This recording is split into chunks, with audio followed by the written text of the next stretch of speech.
Good morning, everyone, and happy Saturday. How's everybody doing this morning?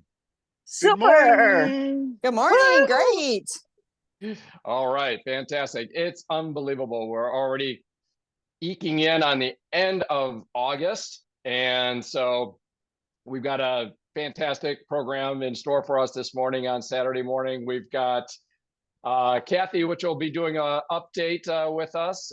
We've got Dave. Actually, Dave, we're going to throw under the bus right out of the gate because he's going to have a kind of a self-reflective moment of humility on some things. So we're going to set the stage for the rest of us and throw him in there with his quote unquote failure admissions and set the stage for us to look rosy after that, right?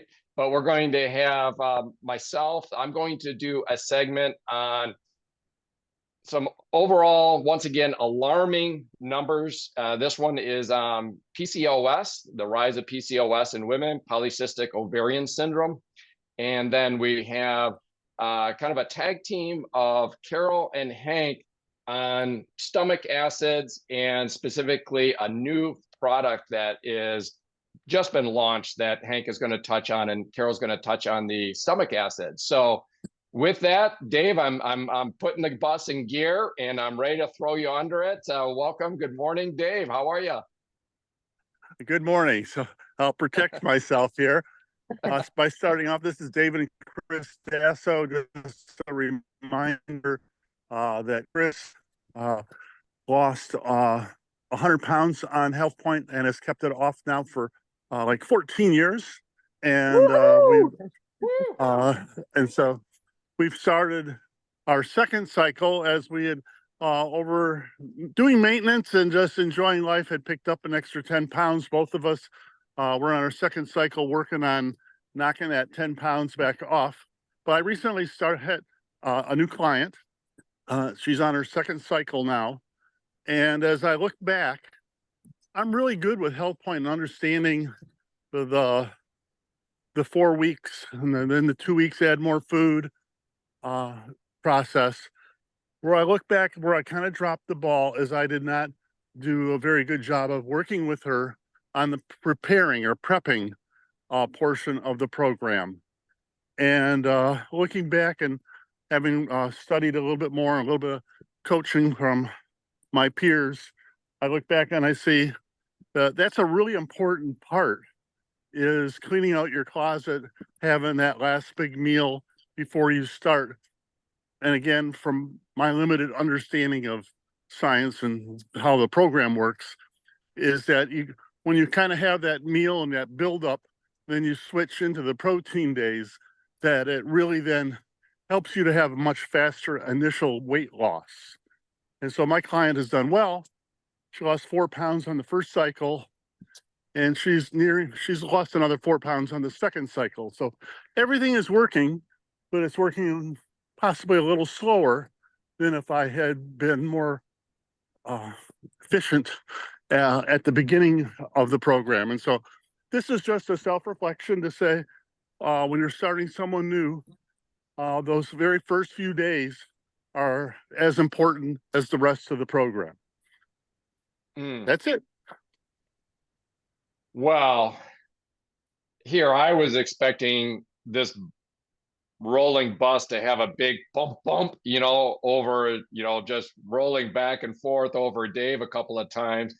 That was nothing, Dave. That is, you're doing great. So let me get this right. She's doing, you are a horrific coach because your client is 8 pounds down. Does anybody else want to break out the cat o' nine tails and flog Dave with me? Oh my gosh. No, that's... Well, the beginning part was very slow and bumpy, and you need that initial, it helps. My client has a medical issue, so they're mentally in a really good position for wanting this. But I was just looking back that when you do the program the correct way, I believe that then you'll have a faster, a better weight loss in that first 4 weeks than the way that we did it. And so she only lost like 3.5 pounds in that first cycle. that's positive, but it isn't like, doesn't give that person that woohoo feeling. And Yeah. so it's an important.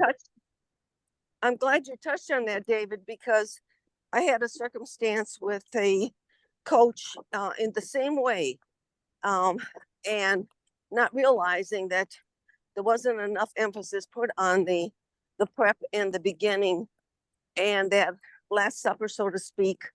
And so this is really an important factor you're bringing up to remind people. So thank you very much for that introspection. And that's not a unique situation.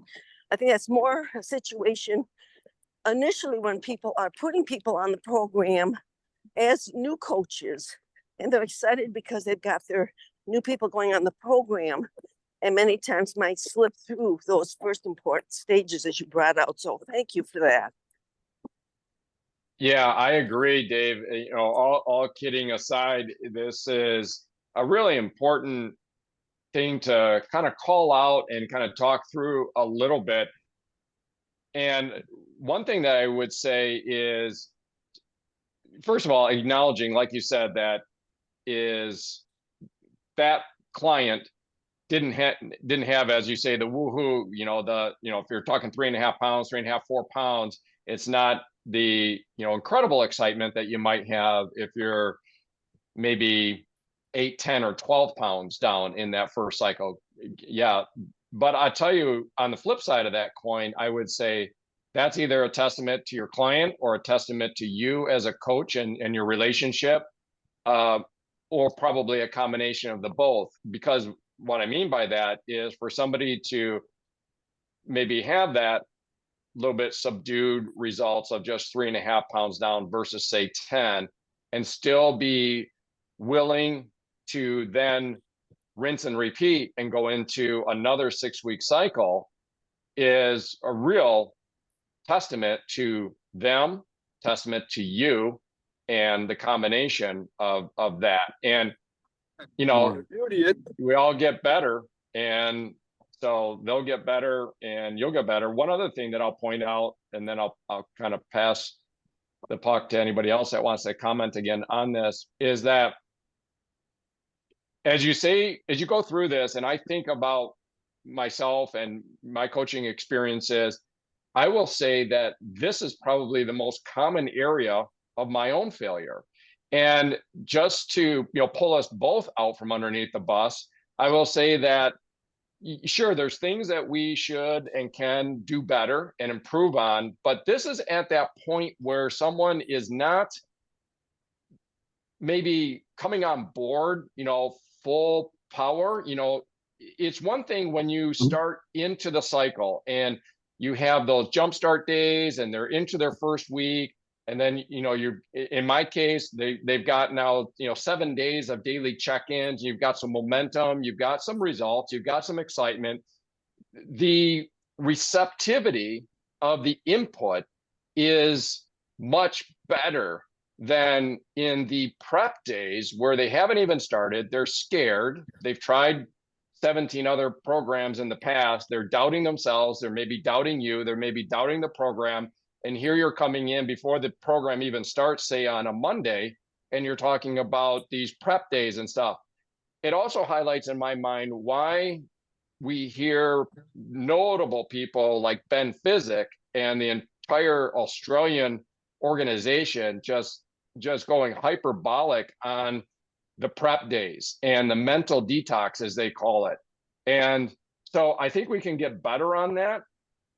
Carol, I know you've spoken, vigorously about this, in fact, you actually put together a list of 10 audios that we want people to listen to, because I would be willing to bet, Dave, in your situation, I can certainly speak to my situation. If somebody has listened to those 10 audios as part of their prep days, as they're going in, and I think with Ben, he talks about the week before. So if you're starting on, let's say, a Monday, it's the previous Monday, you start doing the mental detox, then you hit your Friday, now you're cleaning out your cupboards, now you're doing these meals, getting your last supper, as Carol says, your last meal.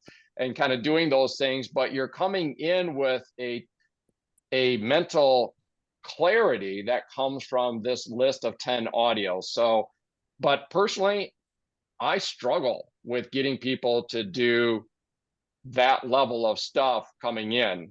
And it usually, the audio start flowing later on. So we can work on that. Any other thoughts on that? I think you're spot on, and thanks for bringing up that list of audios. I think the other thing in the beginning too, depending on who you're dealing with, and you have to make that educated decision yourself, to work hard on relationship building going in, and the fact that they feel like you are really in their court, and together you can make a positive, wonderful experience out of this and learn along the way. And I think the other thing that people fall a little short on sometimes is accountability. And so if in the beginning, as you're creating that relationship, you are impressing upon them, are you willing to be accountable to me? Because we can work together on this, and I can be a tremendous help for you along the way, but you have to come halfway with me and be accountable to me every day, or accountable to yourself, so that I can help you. Because if I don't have information, I can't be of help to you. So if you in a nice way explain that, and the whole relationship thing coupled with the audios, then I think you've got a person that's prepped for success in that manner. Yeah, that's a very good point. Yeah, and just to double click on that briefly, and I'll turn it back over to you, Dave, because I think you wanted to say something additionally. I was recently reviewing a website and kind of an onboarding path for advocate that is already graduated in the integrative oncology advocate program that I'm studying in. And I was reflecting with some of the other students in our study group about how I think this person let the pendulum swing too far the other way on the account to the commitment to the accountability, and so I think there's a balance. In other words, what I suggested to the study group, because they were curious, about when they graduate, how to set things up for onboarding clients and stuff like that. And so we were looking at other former graduates and what they've moved on to in terms of their business and their model and stuff like that. And I just innocently signed up on this person's website and got the email newsletter, which I thought was going to be an email newsletter. Instead, I got blasted with this. It was literally like 3 pages long. Like, if you don't do this, I'm not going to work with you. If you don't do this, if you don't jump through this hoop and bend over backwards on this. And I was like, whoa, hold on a second, So I think, and Carol, I know you mean this, in probably much better way than I understand it. And that is because you started with saying, first the relationship. So this person, no effort, and by the way, great person, I'm sure. Just, I think, a flawed method with good intentions, but there was no relationship building. I'm like, kind of like, I wasn't even interested in the services. I was just looking at how they were doing their model, and suddenly I'm like, who are you to tell me that I've got to do this before I get your help? How about giving a phone call to me first and helping me understand who you are, who I am, and a little bit of relationship and so forth. So somewhere in the balance there in between is something that lands well, where like David and the rest of us have experienced, where people kind of start off and maybe a little bit clunky, less than optimal start. And on the other hand, not saying that these people have to have it all figured out and, sign their document in their own blood, before you'll agree to coach them. So, Dave, you were saying? I was just going to share a quote. Constructive criticism is the breakfast of champions. Constructive criticism is the breakfast of champions. And you want it to come from someone who loves you and is in your corner. And so I, a long time ago, told Hank and Carol, if you ever see me doing anything that would be negative for me building the business, don't hesitate to confront me, because I want that constructive criticism. But I know Hank and Carol love me, and they're concerned about my success and my whole family doing well. And so, but it takes, like you guys were sharing, it takes a little time to start to build up that trust relationship with a client. And so as I started, I'm good at getting people into the program, but it is important to at least begin that week process of developing that trust relationship, and getting them to clean out their cupboards in the Last Supper. And again, I just jumped right into the program on Monday and skipped all that. And so I'm looking back and just saying that, as Carol shared so wonderfully, those prep days are equally as important. It is a part of the program. Yeah. That's it. No, well said. It's in there for a reason, right? So, very important element. Well, thank you, Dave. Thank you, Dave and Chris. Appreciate you guys so much, and all the value you bring. Let's continue around the docket, and let's go to Kathy on her phone because her iPad is not charged up, she shared this morning. But good morning, Step Queen. How are you? Good morning. I am doing awesome. It's great to be back. I missed you guys last weekend, and I'll do my best not to miss any more, but just had a really, really late Friday night at the Tiger game with the family and just couldn't get myself up and moving in time.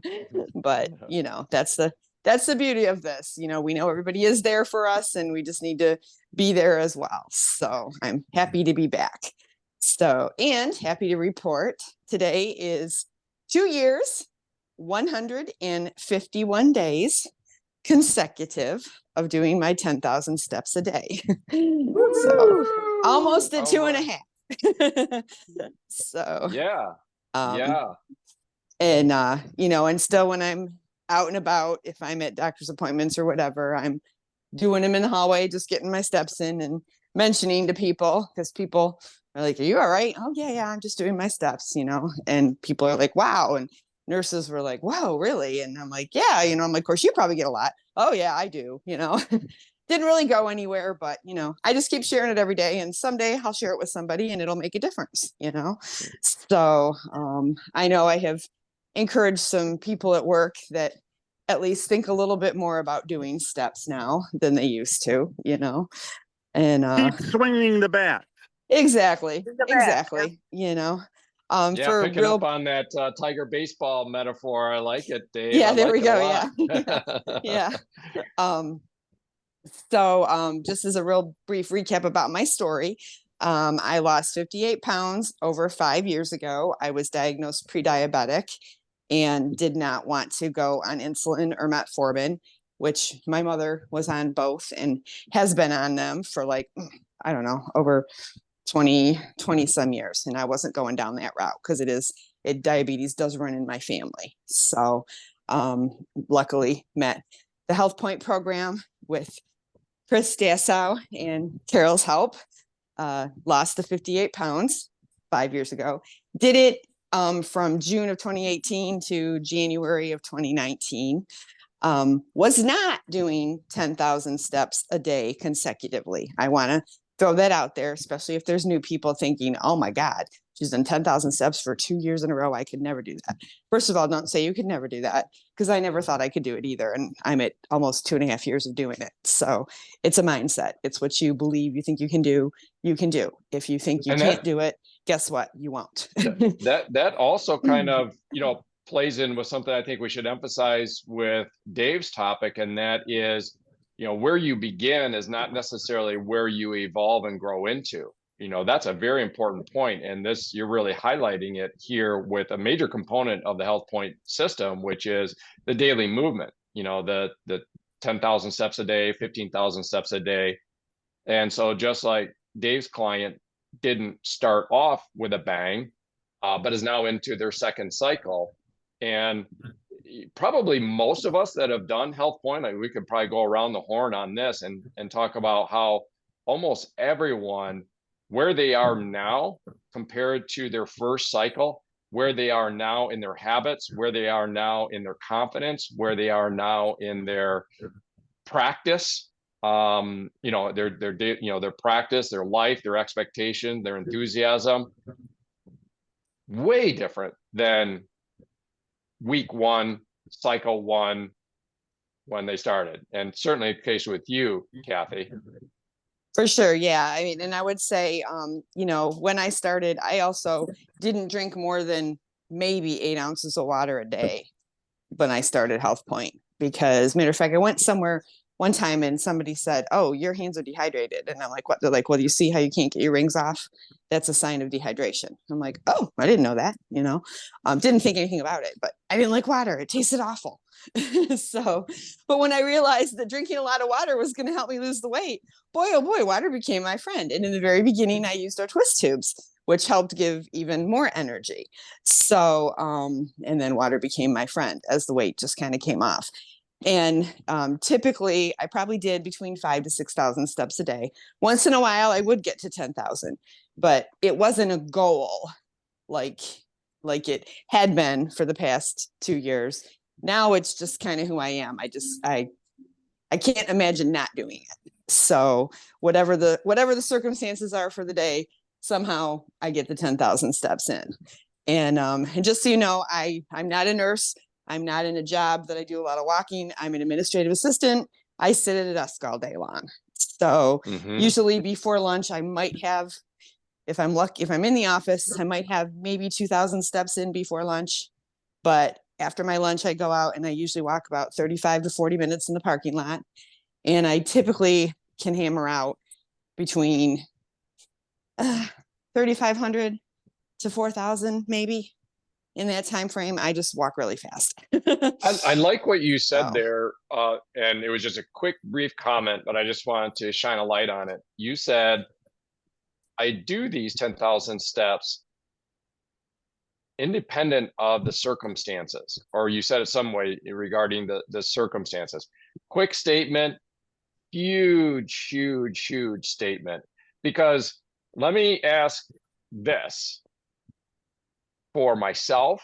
Hopefully I don't do as much as I used to, because I've tried to work away from this. But if somebody doesn't do something, and we're talking HealthPointe, so let's talk about an element of the HealthPointe program. If somebody says, I didn't do 10,000 steps yesterday, or I didn't drink half my body weight in ounces of water, or I didn't take this, or I ate, this. Let's just talk about the steps, because that's your topic. If somebody says, I didn't do the 10,000 steps, particularly if they're young and I'll just say immature, because I've been there, what usually follows that statement? I didn't do 10,000 steps, fill in the blank. Because. Excuses. Okay. Excuses. Right. So wow, is that is a huge, huge topic. In so many ways. I recently listened to a sermon, actually, by many of us know Andy Stanley, and he talked about when you apologize, never, ever, ever, ever give your rationale. It defeats the whole point of the apology. I'm sorry, I did such and such, because you're done.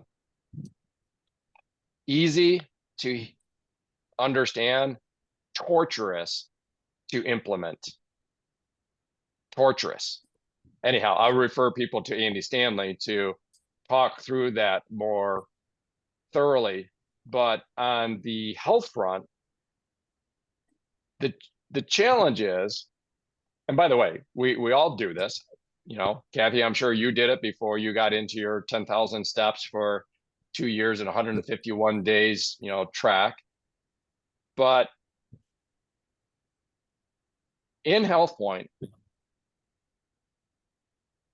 the degree to which we will get results is directly tied to the degree to which we will or won't make excuses. Flat out. And I will point once again to, I never understood why Ben Physic in Australia, what is on their shirts? What's right on the front of their shirts? Every shirt, every vest, every piece of clothing that their moniker is weight loss coaching works, right? That's their moniker for implementing the HealthPointe program. Solutions, not excuses. I used to think, why do they put a phrase on their shirt? I get it, solutions, not excuses. And then I was on to the next. Become a HealthPointe coach for a while, and you will want to tattoo that on people's eyelids, on the inside of their eyelids, and on your own eyelids. We will, maybe that's what we'll do for our prep days now, right? Clean out your pantry, have your last meal, and here's a address of a tattoo parlor. You need to go get solutions, not excuses, tattooed on the inside of your eyelid. So you see it every day. But guys, it is so hard. But what you just stated there, Kathy, is I do this, kind of regardless of the circumstances.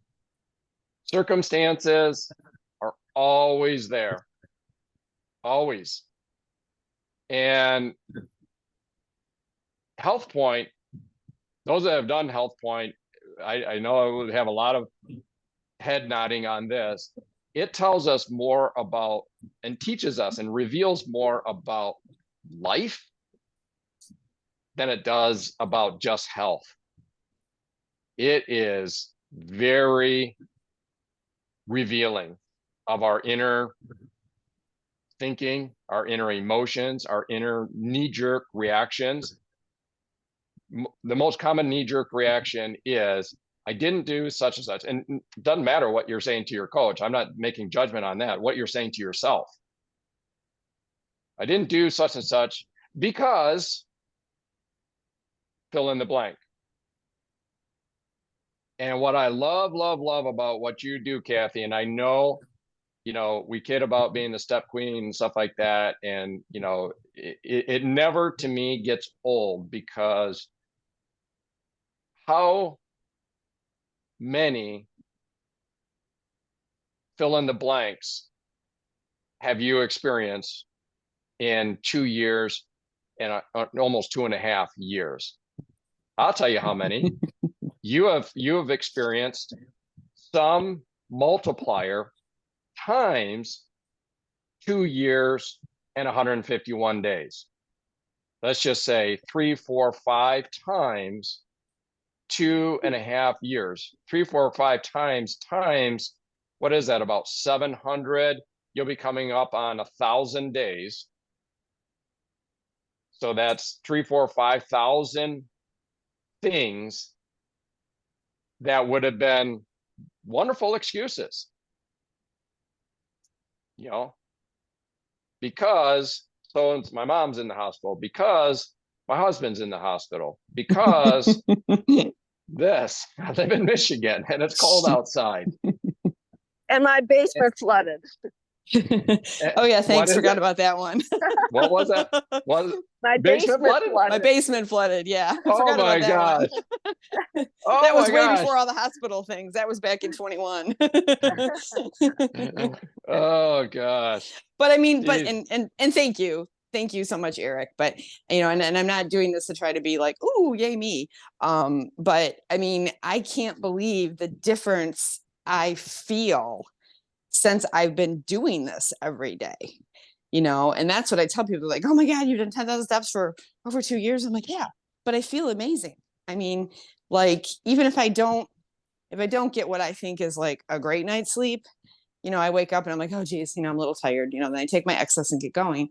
But like, I start moving, and especially on Saturday mornings, because it's so easy to want to sleep in on a Saturday morning since I don't get to all week, but it's like, no, I got to get up. I got to do this.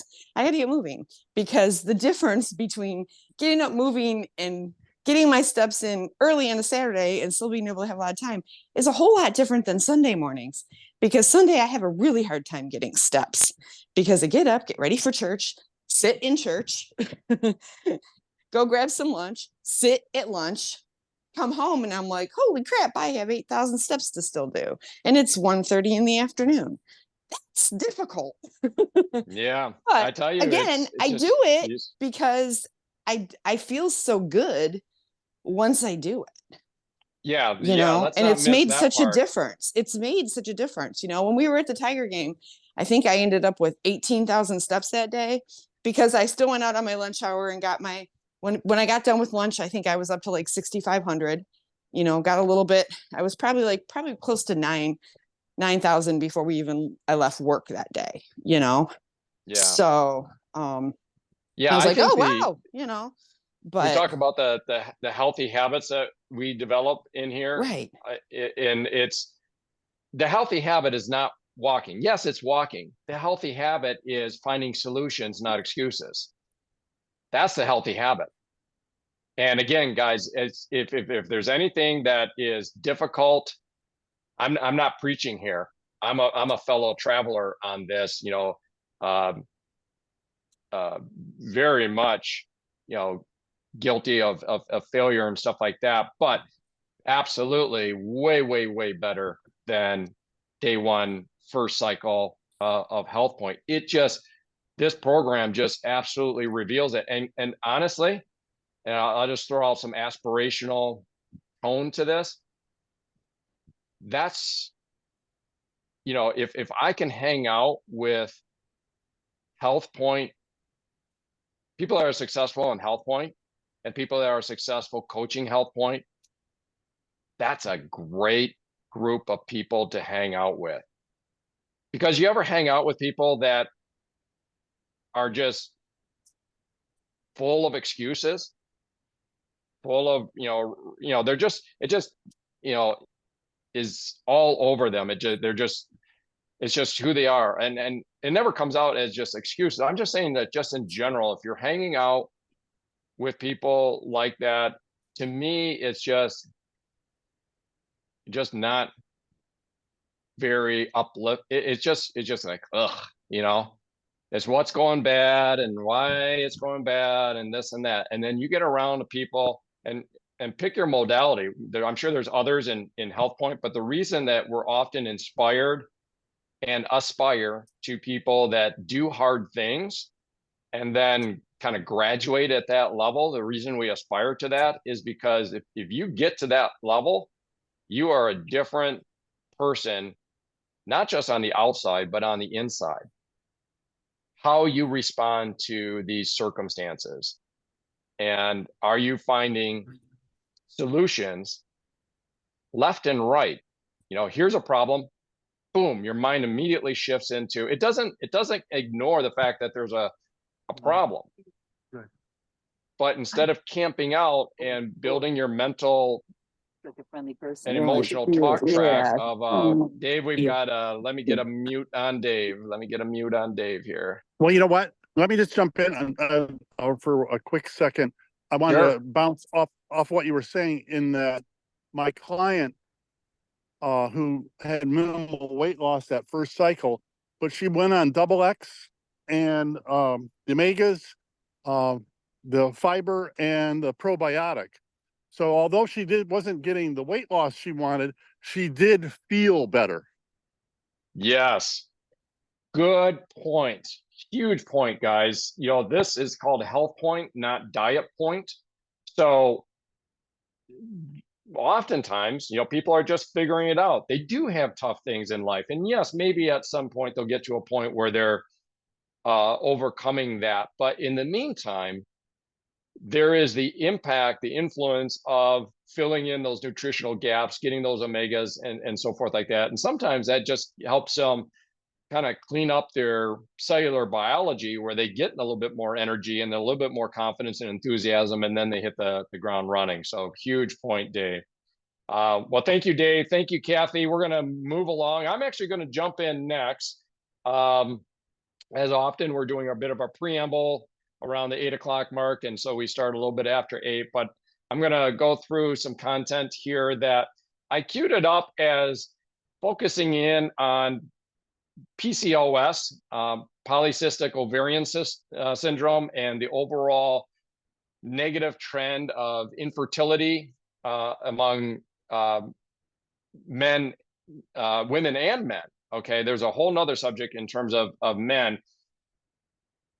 But I'm going to circle back around to this PCOS and the alarming rise of the percentages of young childbearing year women that are getting PCOS, because this is something I'll frame in the overall context of some, once again, very, very sobering numbers of our current state of American health. And this material I've summarized out of a over 2-hour long interview with a brother and sister. You've heard us often refer to Dr. Casey Means. Dr. Casey Means was on a track to be a Stanford educated ENT surgeon, and just X amount of weeks short of her wrap up, her residency and so forth, she couldn't do it anymore. And she quit. She knew she was fixing symptoms, not root causes. And, all she had to do is, as she says, just keep drinking the Kool-Aid, and she would have been off on a, very, very lucrative career, but she didn't.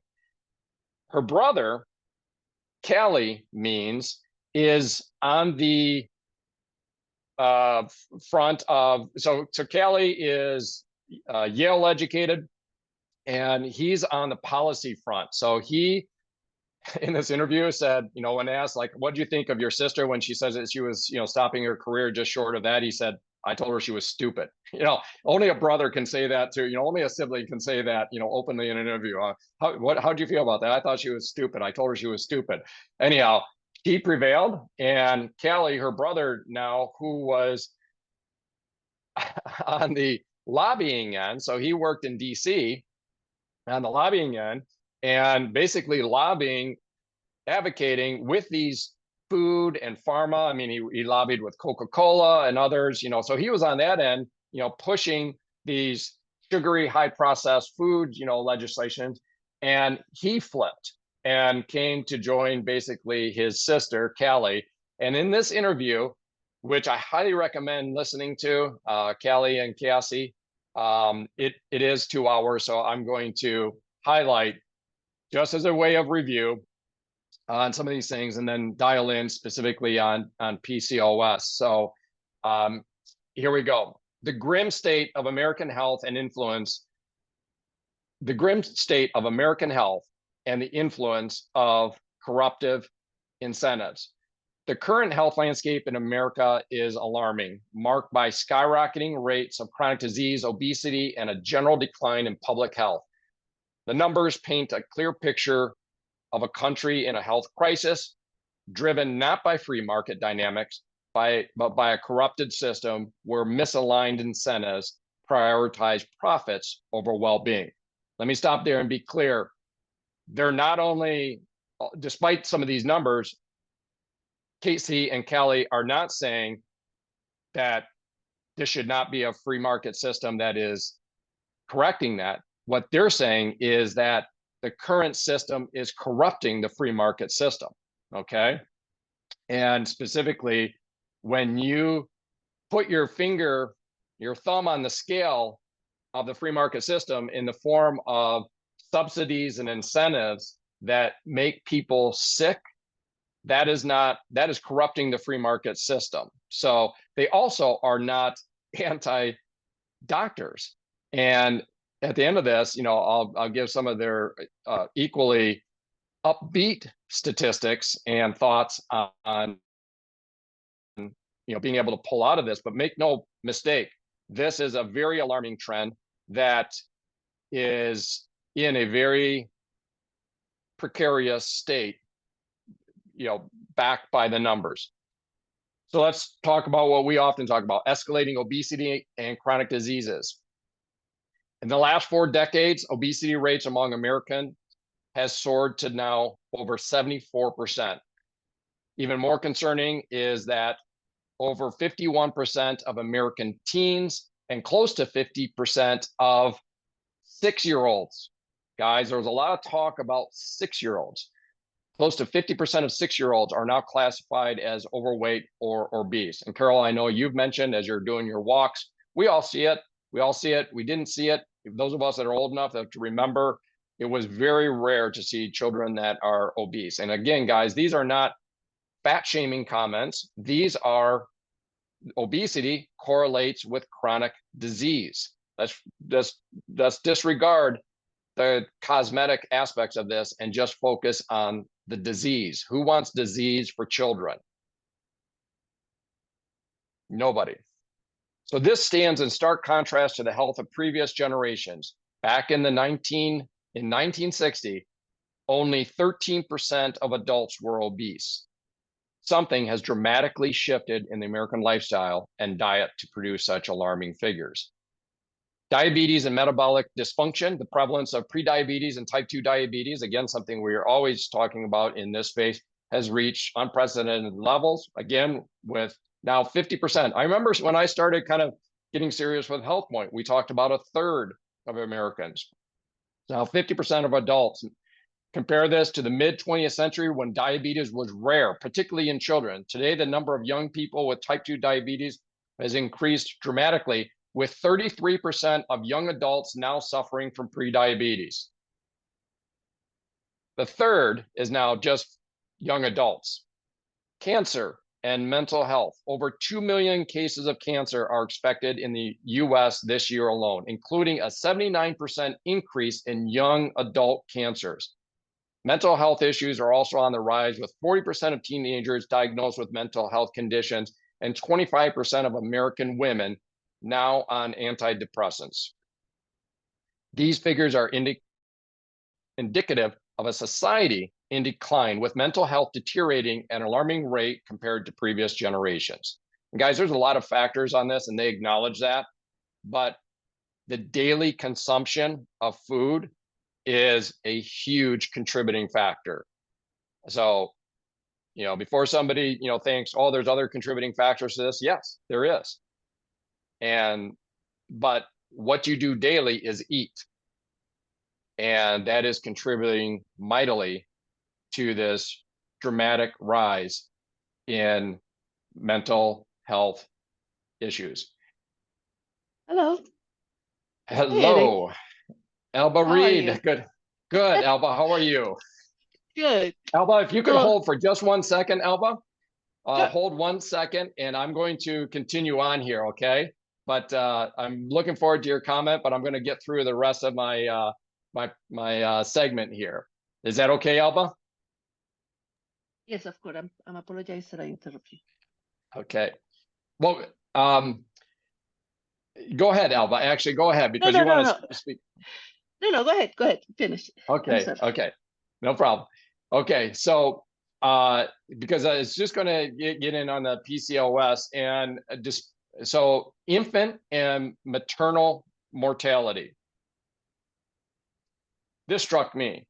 So despite spending more on healthcare than any other country, the US has the highest infant and maternal mortality rates in the developed world. The maternal mortality rate has more than doubled since 1987. This highlights a systematic failure in a country that supposedly leads in medical advancements. Guys, that blew my mind.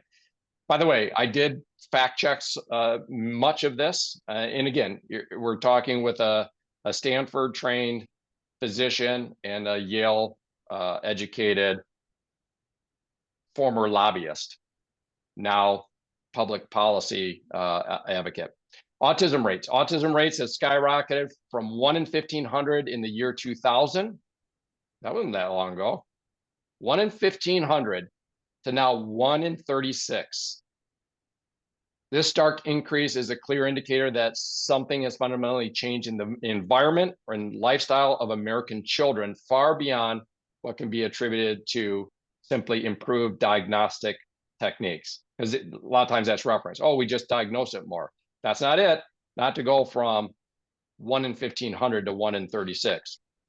And here now on infertility and PCOS. Infertility is also on the rise, increasing by 1% per year since the 1970s, along with a dramatic decline in sperm counts. Polycystic Ovarian Syndrome, PCOS, one of the leading causes of infertility in women, now affects up to 12% of women of reproductive age in the United States. This condition is closely linked to insulin resistance and obesity, both of which have, of course, become more prominent in recent decades. Okay, so let's camp out on that a bit on PCOS. So Dr. Casey Means, she explained that PCOS is fundamentally a metabolic disorder rooted in insulin resistance and high blood sugar levels. PCOS is often seen as just a reproductive issue, but in reality, it's deeply tied to metabolic dysfunction. What happens is that insulin resistance leads to elevated insulin levels throughout the body, and this in turn causes the ovaries to produce more androgens, more male hormones, like testosterone. And this hormonal imbalance disrupts the normal ovulatory cycles, leading to symptoms commonly associated with PCOS, such as irregular periods, weight gain, and infertility. Okay. Now, as I learned on this, guys, and then Alba, I'm excited to turn it over to you for a bit here. As I learned more about this and listened to this interview, I reflected on a client through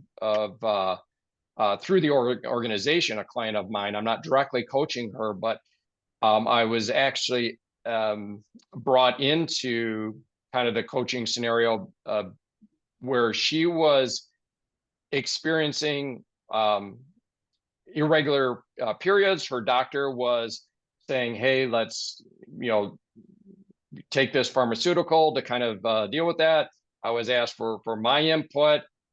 As always, hey, work closely with your doctor. Do you feel that this is an acute thing, or is this something that you can give us some time? She said, no. She said, I don't want to take the pharmaceutical approach. I would like to continue on. She was new in HealthPointe. She was doing great. Long story short, she completed, my memory fails me on what it was, if it was her first full cycle of HealthPointe, 6-week cycle, or maybe it was her second one. Anyhow, she dropped a bunch of weight, but we weren't measuring blood sugar, but I'm sure her blood sugar came into line. She's taking all these micronutrients and she is symptom-free.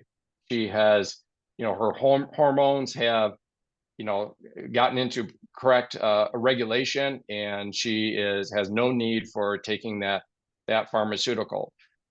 Lastly, so I won't get into it because too much time on this already, but where Callie comes in to weigh in on this, again, is looking at a system within our healthcare model, within our government incentive model, within our medical system model that profits. The big picture is it really profits when people at a younger and younger age can get on pharmaceuticals, okay? And this sounds sinister, and Callie does a great job as just saying, it's not a moral thing. This is just a vested interest thing. Their best client is somebody that is suffering and sick, but not dead, is the way he put it. Suffering and sick, but just continues to live month after month, year after year. And that is an incredibly profitable situation. And so what he weighed in on this PCOS and Casey weighed in on is that IVF, which is a wonderful medical marvel, in vitro fertilization, the financial incentive for IVF is massive. The more IVF that you can do, in vitro fertilization, the better if you're in that field. And so what Casey points out is that in many cases, with an awareness and a cleaned up diet and other factors, most women can reverse their PCOS in this short of, I think she cited 12 weeks. Okay. And but that pulls them out of the need for IVF. The other thing that she points out is even if someone gets IVF and thank goodness they become pregnant through in vitro fertilization, despite their PCOS, what is the health of the baby? What is the continued health of the mother?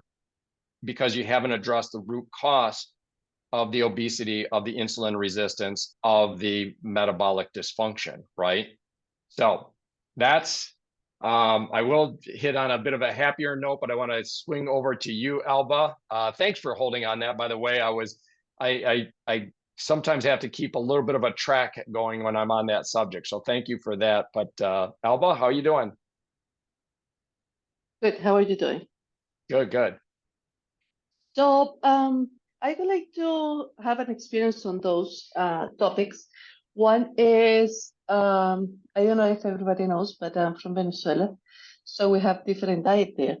And when my mom came here, we used to go to the grocery store and get the chicken. At that time, the organic and organic was not as popular as is right now. So something that my mom noticed that when she was eating chicken, her breasts were more tight. She was able to feel the products that have more hormones on it. So I always thought that that was interesting, but that period of time, the organic was super more expensive, and maybe we couldn't afford those. But we did it for her because she was able to feel the difference in the amount of hormones in her body. The other thing that I believe is happening right now in the US is you prescribe anti-conceptive pills for girls for migraines. So, and you can see how the body change. It's just because the doctor just says, "Oh, you have a headache. That can be hormones. Just take those pills." And I mean, you're modifying the body for girls, and so just a young age. Is of course is food, but you know, in the olden days, you used to get a hot water, you know, do something different for those issues, and that is affecting the population. And you can see the teens in different countries. You see teens here that they struggle with the weight, but how much is food and how much is hormones that is provided from the medical system. That's all. Oh, That's all. wow. That's all. You've just gaslit me again. Okay, so again, this is 2.5 hours. I would say, Alba, probably at least a third of it was on the endocrine system and the assault on our hormones. You nailed it here, Alba. So you're talking about farm raised, we chickens here in the United States compared to your country of Venezuela, and how your mother literally felt a difference in her body, in her own breast tissue, when eating the American style chicken. Yes. Yeah. Yes, my parents were able to feel it. Maybe I feel it when I came here with just a camp, but one was the hormones and the other was the amount of sugar. For my Yep. dad, he couldn't eat regular food because he says, "Oh my God, this has so much sugar," and I was like, "That doesn't have sugar," but he was able to feel it because they were. I mean, they grew up with different diet. My dad, in one point of time, he the family suppressed all type of sugar from his diet. So when he eats something, he was able to eat it just in regular food. We are not talking about cakes. We are not talking about ice cream. We're not talking about any sweets. It was in the regular food. So yeah, this is it's part of the system. It really is. Today, one of the other things that they cited, and I've heard this before, that today the average back in the early 1900s, the average American consumed about 5 pounds of sugar in a year. Now the average American is over 100 pounds of sugar, so it's a 20-fold increase. And like you said, it's not because they're sitting down to buckets of ice cream or eating, spoonfuls of sugar out of a bowl. It's because sugar is in everything. Anything that's got, bags, boxes, and barcodes, it's one of the main ingredients is, ultra processed sugar, cane sugar, and so forth. So, our bodies are just like, what is going on? This is in, less than a century. And to have a 20-fold increase, you mentioned about other, deliberately, affecting the hormones, and the fact of taking the pill. That's what this HealthPointe client that I referenced earlier, that's what her doctor was prescribing for her, is that, that is a hormone disruptor. One of the other things that was cited in this interview with Cassie and Callie is that another notable figure among Americans is that we have the youngest rate, our rate of, we'll just say the youngest rate, I was going to say the declining rate of maturity, meaning now the age of puberty in young girls in America is now down, rating at around 10 years old. Staggering. Wow. But to your point, Alba, when we infuse in our food system these hormone disruptors and also other, exposures. And I guess that's what I'll kind of wrap on, and then turn it over to Carol and Hank, is they just look at this as a structural issue. Again, throwing out, a specific boogeyman, and instead looking at a system that has a vested interest in chronic disease and so forth. And so specifically, to wrap that up, let's talk about big pharma. Says the pharmaceutical industry profits enormously from maintaining a population dependent on medications. The current healthcare model is structured around managing chronic diseases rather than curing them. By the way, do you understand that I didn't know this, that the healthcare system and its focus on managing chronic disease is a relatively new phenomenon? The healthcare system historically did not do chronic disease management. It was acute. You break your arm, something like that. So it's a relatively new phenomenon, okay? But it goes on to say this approach ensures a steady stream of revenue from long-term drug prescriptions with little incentive, remember that, little incentive to address root causes or promote genuine health. The misalignment of incentives here is stark. Keeping people sick and dependent is more profitable than helping them achieve true wellness. Not a moral issue, it's just a profit issue, okay? Keeping people sick and dependent is more profitable than keeping them healthy. Then big media. Media companies are heavily funded by pharmaceutical advertising. are often complicit in perpetuating this system. They provide platforms that seldom question or critique the prevailing healthcare practices, ensuring the narrative remains in favor of pharmaceutical solutions rather than preventative approaches. And then big agriculture. The food industry plays a significant role in promoting ultra-processed foods that contribute to the very chronic conditions that big pharma then quote unquote treats. This agricultural system is incentivized to produce cheap, calorie dense, and nutritionally poor foods, creating a cycle of poor health that benefits the big food and big pharma. Okay, now on a happier note, Casey Means stated that if these vested interests and misalignments can be corrected, and we all know this in HealthPointe. In fact, I think she understates the time frame. She says this health state of Americans can completely flip within 2 years. Within 2 years. And we know that. How many within one cycle?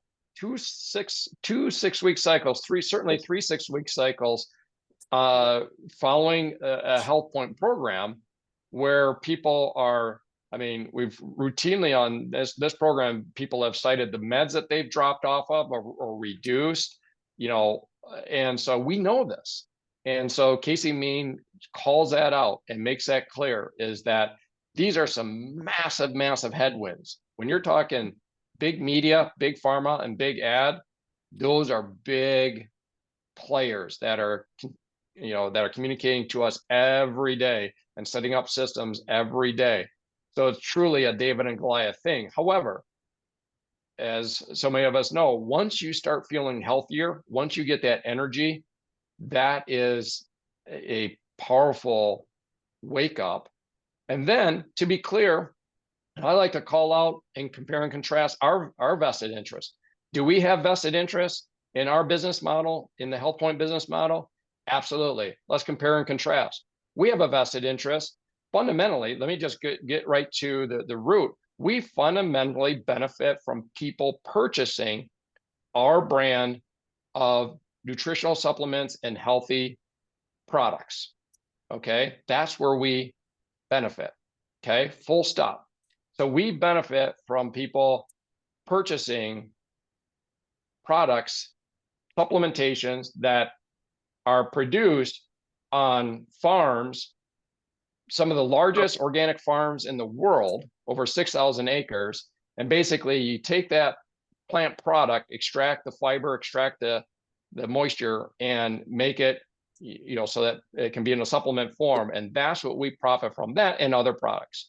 In fact, if I ever stop yapping, we'll hear some other products here mentioning. But that is fundamentally what we profit from. You know what else we profit from? Is from people becoming chronically healthy.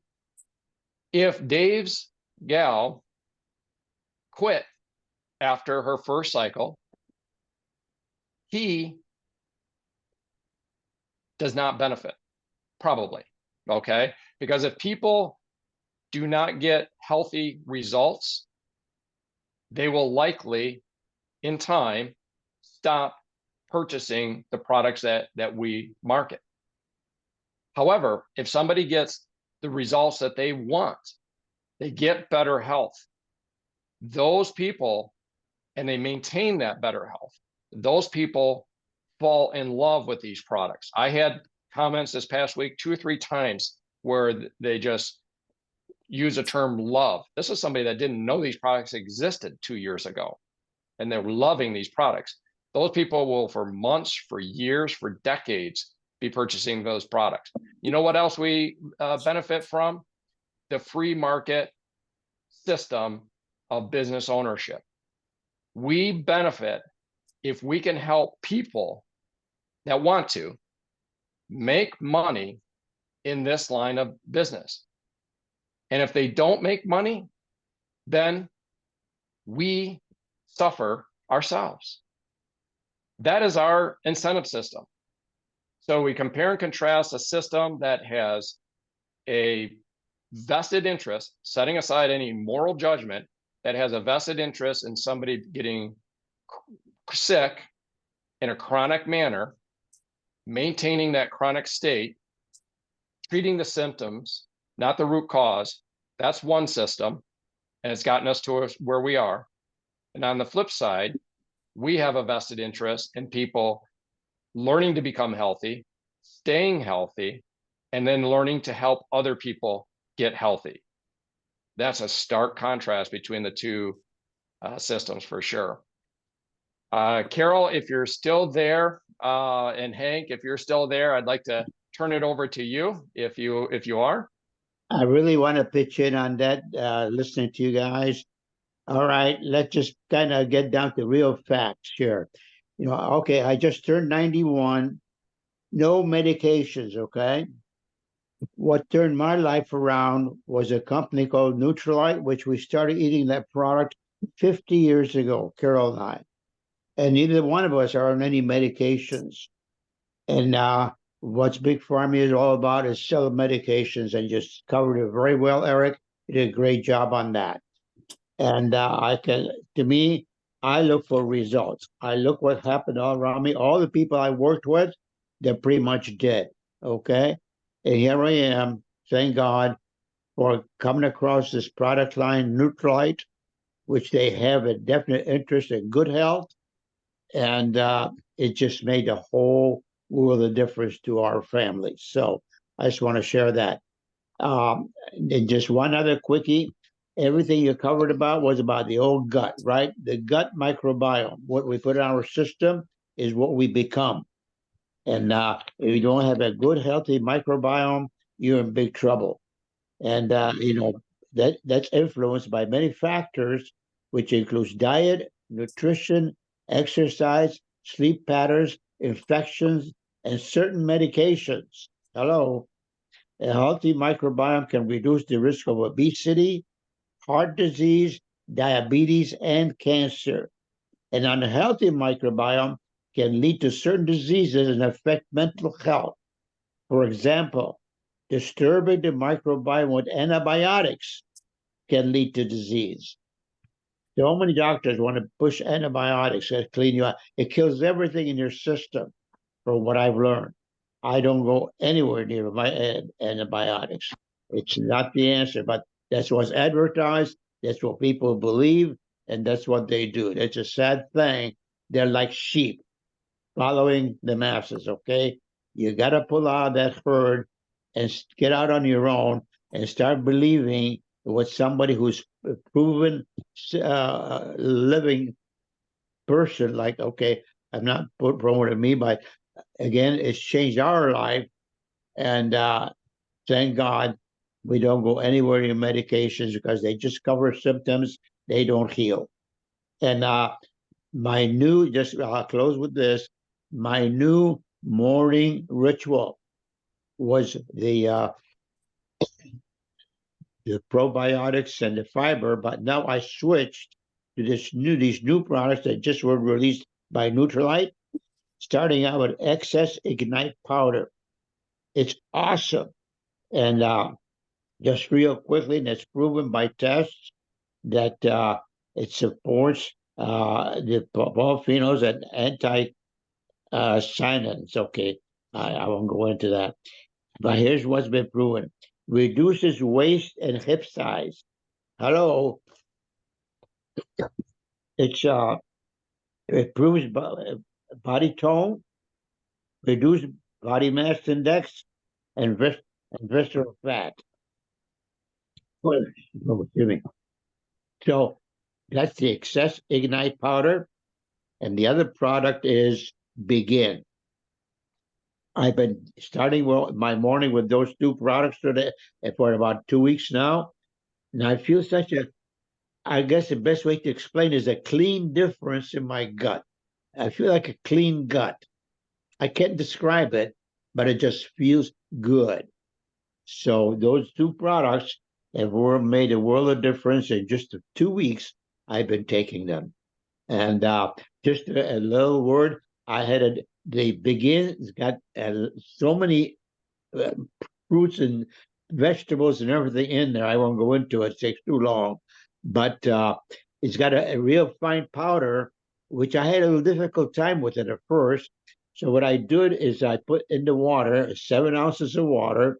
I squeezed some natural honey, non-treated, it's natural raw honey, about half a teaspoon. And I stir it in the water, 7 ounces of water. Then I put the Begin product in there.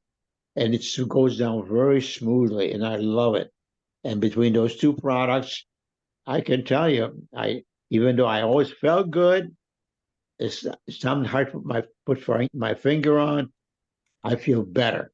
Okay, it's just that good, clean gut feeling. You take care of your gut will take care of you. That's all I can tell you. So I'm going to close with that. Back to you, Eric. I love that. I just received that product, actually both of those, and I listened to your guys's wonderful Tuesday night training that featured Sharon Webb going through the excess Ignite and the orange. It's primarily it's an orange in a region of Italy, I believe, that's correct. Yes.